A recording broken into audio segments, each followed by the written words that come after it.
On passe à présent à Force Française de l'Industrie. Cette entreprise transforme les PME traditionnelles en ETI, entreprises de taille intermédiaire.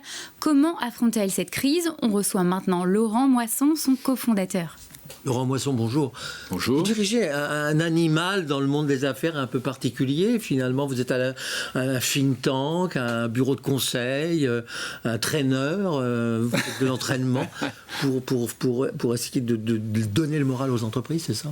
Alors, il y a un peu de ça. Il y a un peu de ça. Il y a un côté psychothérapie de l'entrepreneur. Effectivement, on a commencé par créer un club. Oui. Un club d'entrepreneurs qui est là pour faire un petit peu oublier ce qu'on appelle la solitude de l'entrepreneur. Vous savez, au moment où on prend une décision, que ça soit une grande entreprise ou une petite, généralement on est seul. Et donc c'est très bien de partager entre pairs, entre entrepreneurs pour avoir ça. Et puis on a décidé de l'ouvrir un petit peu plus largement à tous les militants pour une cause qui nous paraît essentielle aujourd'hui, qui est la réindustrialisation de la France. Le Made in France. Pour le Made in France, exactement. Donc c'est ouvert à des entrepreneurs, à des financiers. On a des gens qui n'entreprennent pas mais qui financent le Made in France. Et puis à tout un tas de sympathisants finalement qui peuvent être dans des grands groupes, dans des PME, peu importe, mais qui s'intéressent à ce mouvement pour y contribuer avec, pour un certain nombre d'entre eux, l'ambition plus ou moins précise de un jour devenir entrepreneur, de racheter une PME, de faire ce genre de choses. Il y a des hommes politiques, Arnaud Montebourg pour ne pas le nommer, il dit ça doit se décider tout ça. Hein? Mais ça se décide vraiment ou ça dépend des conditions économiques? Un type, il va fabriquer en France s'il a intérêt à fabriquer en France. Ouais. S'il n'a pas intérêt à fabriquer en France, il va continuer de s'approvisionner en Chine. Oui, tout à fait. Vous êtes d'accord? Je suis parfaitement d'accord. Moi, je crois beaucoup en l'alignement de deux choses.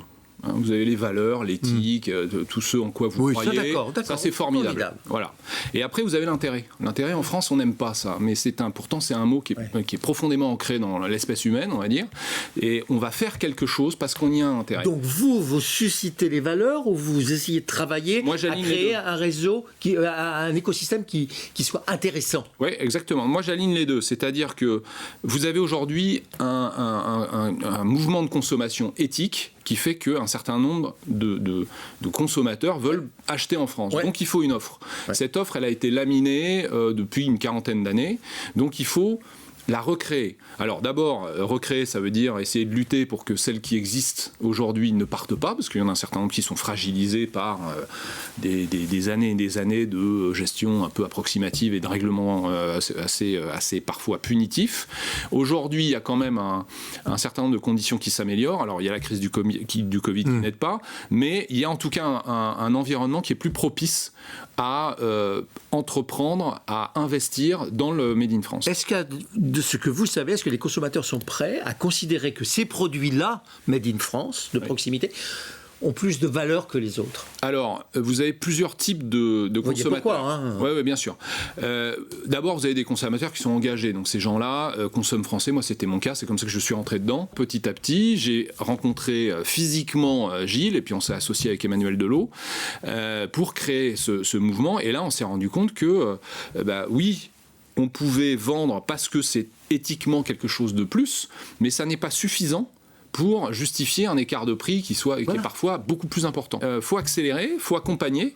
Il y a de la technologie.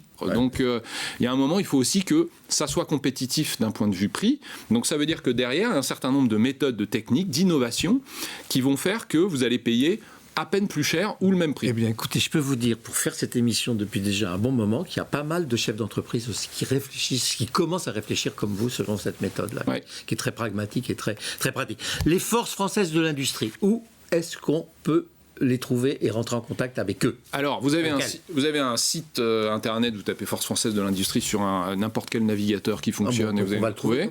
Exactement. Là, vous avez 2 entretiens de cooptation, parrainage, appelez ça comme vous voulez.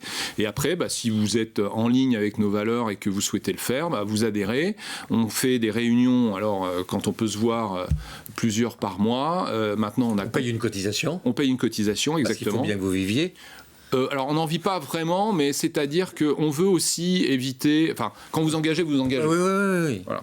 Donc c'est bien que ça soit... Ce qui est bien et ça a forcément de la valeur. Exactement. Donc c'est quelques centaines d'euros. C'est un peu moins cher pour des jeunes entrepreneurs. Enfin, jeunes, pas forcément par l'âge, par l'âge d'entrepreneur. Merci. Et voilà. Merci Jean-Marc. Merci Laurent Moisson. Je rappelle que vous êtes le cofondateur de Force française de l'industrie, spécialisée dans la transformation des PME en entreprises de taille intermédiaire. C'est la fin de cette émission, merci de nous avoir suivis. On se retrouve demain avec de nouveaux entrepreneurs.